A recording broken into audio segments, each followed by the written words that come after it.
नमस्कार। आज हम बात करेंगे हिंदू मैरिज एक्ट का सेक्शन 5, हिंदू मैरिज एक्ट 1995 के सेक्शन 5 को, जो बात करता है कंडीशन ऑफ वैलिड मैरिज के बारे में। एक वैध विवाह की आवश्यक शर्तें क्या क्या होंगी। तो सेक्शन 5 में 5 क्लॉजेस दिए गए हैं। धीरे धीरे एक एक को समझेंगे। पहले क्लॉज में बताया गया है कि वैध विवाह की आवश्यक शर्त के लिए पहला जरूरी है मोनोगेमी, यानी एक ही बार विवाह करने की प्रथा। यदि कोई व्यक्ति, एग्जाम्पल के तौर पर समझेंगे कि यदि कोई एक व्यक्ति जिसका नाम ए है, बी उसकी पत्नी है, वो जीवित है और वो लोग का डाइवोर्स नहीं हुआ है और शादी का 7 साल अभी प्रेजेंट में हो रहा है और वो 7 साल बीता नहीं है, तो यदि ए किसी थर्ड पर्सन सी से विवाह कर लेता है बी के जीवित रहते ही, तो उसका जो मैरिज है ए के सी के साथ वो वॉइड हो जाएगा, वो वैलिड नहीं माना जाएगा। और इसके लिए सजा का प्रावधान भी है मैरिज एक्ट के सेक्शन 17 में और आईपीसी के 419 एंड 495। इससे रिलेटेड एक केस लॉ है, DN मुखर्जी वर्सेस स्टेट, 1969 का केस है, इलाहाबाद का केस है। इसमें क्या हुआ था, डॉक्टर जो DN मुखर्जी थे, उनकी पत्नी घर में थी, वो हॉस्पिटल में जॉब करते थे।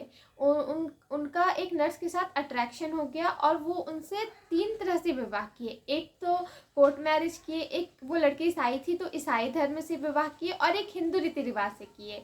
लेकिन कोर्ट ने निर्णय दिया कि आप 4 तरह 5 तरह से विवाह कीजिए, लेकिन अगर पहली पत्नी जीवित है तो आपका जो सेकेंड मैरिज है वो आपका वॉइड हो जाएगा, वो वैलिड नहीं माना जाएगा। अब आते हैं दूसरे क्लॉज में। दूसरा क्लॉज जो है वो बोलता है insanity, mental health and insanity के बारे में बात करता है। यानी कि इसका मतलब है कि यदि किसी व्यक्ति का एक पागल के साथ मैरिज हो जाता है तो विवाह वैलिड नहीं कहा जाएगा, क्योंकि वो विवाह करने के लिए वो अपना सहमति देने के लिए सक्षम है ही नहीं, तो वो ऐसा विवाह वॉइडेबल हो जाता है, ऐसा विवाह को वैलिड नहीं माना जाता है। अब थर्ड है एज ऑफ पार्टीज के बारे में बात करता है। एज ऑफ पार्टीज का मतलब पहले जो प्रावधान था उसमें एज ऑफ पार्टीज थी, जो गर्ल्स का है वो गर्ल्स का 15 था और जो बॉयज़ था उसका 18 था।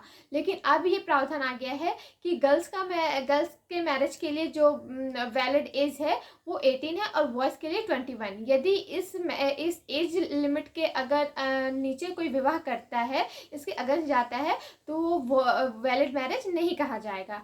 अब फोर्थ में आते हैं।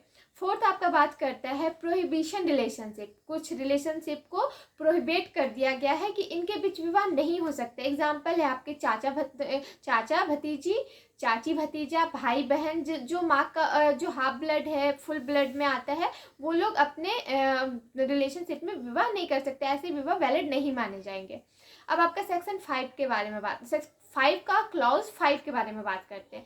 क्लॉज 5 ये बोलता है सपेंडा रिलेशनशिप के बारे में बताता है। इसका अर्थ है कि पिता का आपका 5 पीढ़ी और माता का 3 पीढ़ी, इसके अंदर विवाह को मान्यता नहीं दिया गया है। यानी कि किसी भी पर्सन को यदि विवाह करना है, मैरिज करना है, तो अपने पिता का 5 पीढ़ी और माता का 3 पीढ़ी के साथ विवाह नहीं कर सकता। ऐसे मैरिज को वैलिड नहीं माना जाएगा। तो ये था आज का आपका हिंदू मैरिज एक्ट का सेक्शन 5, जो कि वैलिड मैरिज का कंडीशन बताता है। यदि इसको फुलफिल नहीं किया जाता है तो मैरिज वैलिड मैरिज नहीं कहलाएगा।